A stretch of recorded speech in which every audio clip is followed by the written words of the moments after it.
میں نے اپنے چھوٹے بیٹے کو حافظ قرآن بنانے کا ارادہ کیا ہوا ہے، مگر ٹیلی ویژن پر سوالات کے ایک پروگرام میں ایک عالم دین نے بتایا کہ قرآن کو حفظ کرنا ایک نفل عبادت ہے جبکہ اس کو سمجھنا زیادہ افضل ہے۔ یہ سن کر میرا جذبہ ذرا سٹ پڑا ہے۔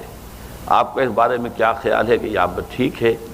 کیا حفظ قرآن کی اتنی اہمیت نہیں ہے؟ جو بات انہوں نے کہی ہے وہ صحیح کہی ہے کہ اصل شے تو ہے قرآن مجید کا سمجھنا۔ حفظ قرآن جو ہے ایک اضافی ایک نفل شے ہے، فرض تو ظاہر باتیں نہیں ہے، قطعاً نہیں ہے، فرض تو کوئی بھی شخص نہیں کہتا کہ فرض ہے یہ، لیکن جو اس کے درجے مقرر کر دیے گئے ہیں اس میں بڑی مغالطے والی بات ہے۔ اس لیے کہ حضور کے زمانے میں حافظ وہ کہلاتا تھا۔ میرا جو کتاب ہے مسلمانوں پر قرآن مجید کے حقوق، اس میں میں نے وہ حدیث بھی درج کی ہوئی ہے، صحابہ کا قول،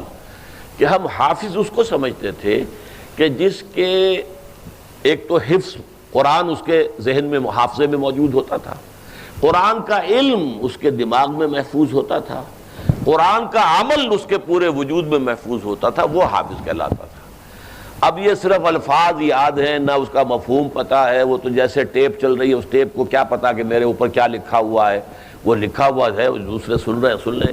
تو یہ تو حفظ نہیں ہے، یہ تو ہمارے ہاں بس ایک رواج پڑ گیا ہے۔ اور بہرحال ایک زمانے میں اس کی اہمیت بھی تھی کہ قرآن مجید کی حفاظت کا ذریعہ اللہ نے اس کو بنایا، اس لیے کہ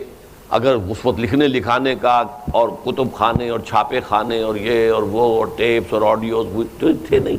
تو اس لیے اس کی جو اہمیت پہلے تھی اب وہ رہی بھی نہیں ہے۔ البتہ یہ ہے کہ اگر آدمی یاد کرے اور جتنا زیادہ یاد کرے گا اتنا ہی اس کے پاس ایک دولت ہے، خزانہ ہے۔ البتہ اصولی طور پر جن صاحب نے وہ بات کہی ہے، میں نہیں جانتا جس نے کہی ہے، صحیح کہی ہے